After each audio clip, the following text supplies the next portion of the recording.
नमस्कार मित्रांनो, तुम्ही पाहत आहात न्यूज इंडिया मराठी चॅनल. मी विजय कांबळे किनगावकर. श्री संत रविदास महाराज यांची जयंती किनगाव नगरीमध्ये साजरी. पुढील बातमी सविस्तर पहा.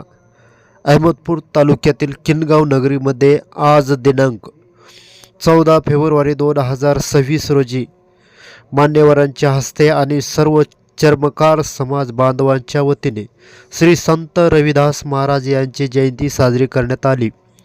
या कार्यक्रमास किशोर बापू मुंडे माजी सभापती, विठ्ठलराव भाऊ बोडके किनगाव नगरीचे उपसरपंच, भागवत भाऊ गुट्टे, अशोक मुंडे, अश्विन नागराळे, सुनील वाहुळे, RPIचे जिल्हा उपाध्यक्ष बालाजी कांबळे, माजी ग्रामपंचायत सदस्य धमानंद कांबळे, रामबाप्पा बोडके, शिवाजी बोडके, बालाजी हंगे, बशवराज हुडगे, वीरभद्र शेळके, सेटिबा श्रंगारे, पत्रकार संघाचे अध्यक्ष आणि सर्व पत्रकार बांधव इत्यादी मान्यवरांच्या आणि सर्व चर्मकार समाज बांधवाच्या वतीने श्री संत रविदास महाराज, छत्रपती शिवाजी महाराज, डॉक्टर बाबासाहेब आंबेडकर यांच्या प्रतिमेचे पूजन करून अभिवादन केले. सर्व मान्यवरांचा सत्कारही करण्यात आला. श्री संत शिरोमणी जगद्गुरू रविदासजी महाराज यांचा 649वा जयंती महोत्सव निमित्त श्री हरिभक्त पारायण रामराव ढोक महाराज यांचे शिष्य श्री हरिभक्त पारायण रामायणाचार्य रविदास महाराज मस्के गंगाखेडकर यांचे कीर्तन झाले.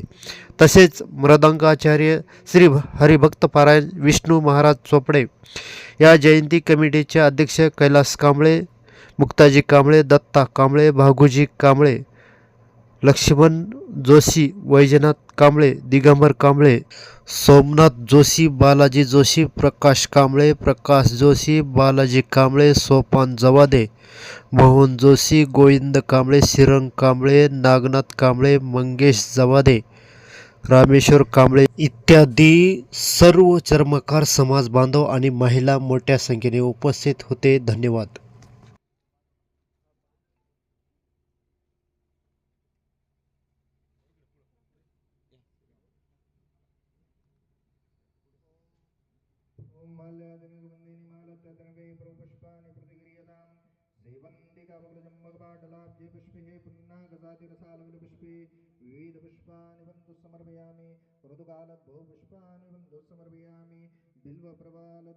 सोपा पंत म्हणजे मार्ग, सोपा मार्ग दाखवला आमच्या श्री संत रविदास महाराजांनी. तुम्हा आम्हाला कोणता दाखवला?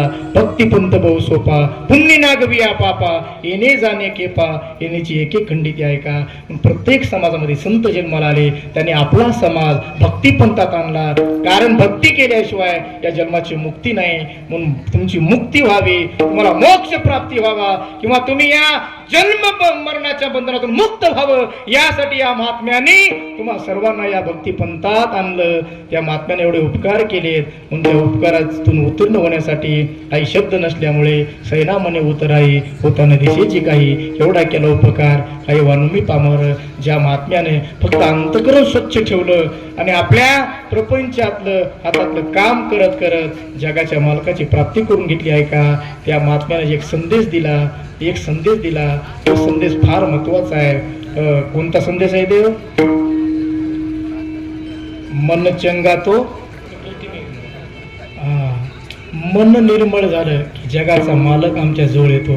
हा एवढा मोठा संदेश दिला जगाला त्या महात्म्याने. त्या महात्म्याची पुण्यतिथी 649वी जयंती का जयंती तुम्ही साजरी करताय का?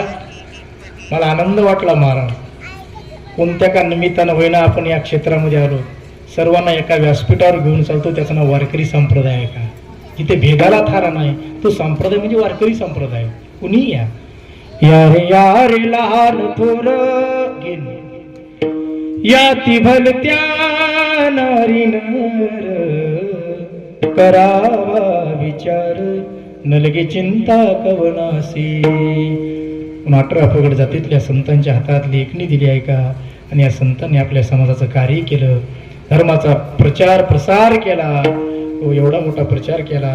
आणि म्हणून आजही त्या महात्म्याच्या एवढी मोठी आपण उत्सव साजरे करता, मला आनंद वाटला. माझ्या छत्रपती शिवरायांचा फोटो आहे इकडं. घटनेचे शिल्पकार, या भारताचं रत्न असणारे भारतरत्न डॉक्टर बाबासाहेबजी आंबेडकर यांचा फोटो आहे. पहिल्यांदा आहे बरं काय आमच्या कीर्तनात आहे का. मला आनंद वाटतो महाराज. तुम्हाला माहीत नाही, 15-20 दिवसापूर्वी माझं कर्नाटकमध्ये कीर्तन होतं. ज्यांनी कीर्तन घेतलं होतं ते माहीत नव्हते कोण आहे, फोनवर घेतले उतारे. पण त्यांनी त्यांच्या घरी नेल्यानंतर उमाकांत भाऊ त्या घरावर निळा झेंडा होता, घरावर अशोक चक्र होतं, आतल्या घरामध्ये बाबासाहेबांचा फोटो होता, एका कोपऱ्यामध्ये बैठकीमध्ये सुंदर गौतम बुद्धाची मूर्ती होती, दारामध्ये मायबापाचं मंदिर होतं. आणि तो अधिकारी होता, क्लासरूम अधिकारी. त्यांनी सांगितलं, महाराज माझे आईवडील गेले, मी मूर्ती माझ्या आईवडिलांची, फक्त मला आईवडिलावर काहीतरी ऐकायचे म्हणून तुम्हाला बोलवलंय. कीर्तन माहीत नव्हतं, इना नव्हता, काही नव्हता, बिना इनेचं कीर्तन केलं आहे का. पण श्रद्धा होती त्या महात्म्याची, त्या साहेबाची. 2 तास कीर्तनामध्ये समाज बसला, मोठे मोठे अधिकारी आले होते, डोळ्याला धारा लागले होते आई वडिलाच ऐकताना. मी काय सांगतो, अरे मी अभंग सांगितलाय, तुका म्हणे नाही जाती सवे कामून, ज्याच्या मुखी नाम तुझे ठणे. अरे सोवळं नेसून गेलेल्या ब्राह्मणाच्या नैवेद्याकडे न पाहणारा जगाचा मला पण चोकोबराच्या झोपडी जाऊन चोकोबर राहायचं दही पीत होता आहे का. पण कीर्तन तिथंही झालं. 2 राजे असे झाले मोतीराम महाराज या भारतभूमीवर. 2च राजे इथे जन्मले, काय त्या कोकण पुण्यभूमीवर. एक त्या रायगडावर आणि एक त्या चौदार तळ्यावर. 2 राजे म्हणजे कोण आहे का. एक छत्रपती शिवाजी महाराज आणि दुसरे बाबासाहेब आंबेडकर आहे का. हे 2 महापुरुष असे झाले. एकाने संविधान दिलं आणि एकाने स्वराज्य दिलं आहे का. म्हणून माझी विनंती आहे दादा, आहे का, अरे एवढं कष्ट केले ह्या दोघांनी, हे स्वराज्य निर्माण केलं, संविधान दिलं. त्यांनी फक्त एका समाजासाठी नाही, संबंध विश्वासाठी अर्पण केलेलं आहे. फक्त त्यांनी केलेल्या उपकाराची जाणीव आपल्याला असली पाहिजे. म्हणून मला कधी कधी ते म्हणावं वाटतं गाणं आहे का. कष्ट केलेत माझ्या राजाने, कष्ट केलेत माझ्या राजाने, जाती जातीत वाटू नका रे. कष्ट केलेत माझ्या राजाने, जाती जातीत वाटू नका रे. स्वराज्य दिले यारे तेला, जाण त्यांची जरा राहू द्या रे. अजून काय, एवढं मोठं कार्य, ही 2 महापुरुष जन्माला आले नसते तर आज आम्ही या ठिकाणी नसतो आहे का. हो, घटना म्हणजे जसा तुकोबराने पंचमभेद निर्माण केला, तसा भारतरत्न बाबासाहेबांनी देशाला संविधान दिलं. आज देश त्यांच्या घटनेवर चालतो आहे का. एवढं मोठं रत्न या भारताला भगवंताने दिलं आहे का. ते गेलेले जरी असले, त्यांची आठवण आम्हाला क्षणाक्षणाला आल्याशिवाय राहत नाही आहे का. गए हुए कभी आते नहीं, लेकिन उनकी याद आती है. त्यांचं आठवण, त्यांचं स्मरण करणं, त्याला पुण्यस्मरण म्हणतात, त्याला जयंती म्हणत आहे का. आणि या महापुरुषांनी आम्हाला हा मार्ग दाखवला. त्या महापुरुषांच्या उपकारातून उत्तीर्ण होता येत नाही, पण त्यांनी दाखवलेला मार्ग तो समोर घेऊन चालता येत आहे. म्हणून पुन्हा एकदा सर्व माझ्या चर्मकार बंधूंना कोटी कोटी धन्यवाद देतो की आज एवढ्या मोठ्या महात्म्याचा तुम्ही उत्सव करता. नक्कीच तुम्हाला आशीर्वाद मिळणार आहे. आणि त्या निमित्ताने काय होईना आपल्याला काहीतरी दान धर्म करायला मिळते. मुक्ताजी भाऊ, खरं सांगू, असं तर तुम्ही काय पुन्हा इकडे येत. होय सोपान भाऊ, तुम्ही तरी दिंडीमध्ये आहेत, दिंडी चालक आहेत. अरे आपल्या कमाईतला 10% हिस्सा चांगल्या कामाला गेलाच पाहिजे. धर्माचे 3 भाऊ आहेत मारा, धर्म चौथा आहे. धर्माना अपमान झाला धर्माचा, तर बाकी 3 भाऊ त्याचा बदला घेतात. लक्षात ठेवा. ओ, तुमचा 10% हिस्सा जर चांगल्या कामात जात नसेल तर 10 भाऊ धनाचे 4 वाटेकरी आहेत. पहिला धर्म आहे, 10 भाऊ बदला घेतो म्हणजे दुसरा भाऊ अग्नी आहे, त्या धनाला आग लागते. तिथून वाचलं तर धन चोरट पळवतंय. तिथूनही वाचलं तर राजा ताब्यात घेते. राजा तुम्हाला माहिती नाही सध्या राजा ताब्यात घ्यायला ते काय मागं लागेल, मोठ्या मोठ्या माणसाच्या मागं लागायची बघा. ती काय म्हणतात ईडी. हा ईडी का बिडी? ईडी. ईडी मागं लागणं म्हणजे राजानं ताब्यात घेणं आहे का?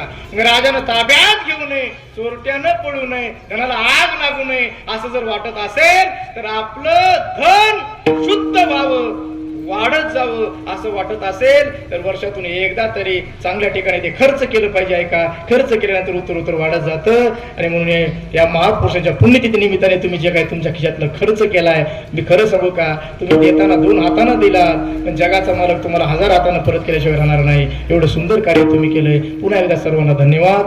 फक्त एकच करा, निर्विष्णी जीवन जगा, पवित्र गळ्यात तुळशीची माळ घाला, आळंदी पंढरपूरची वारी करा.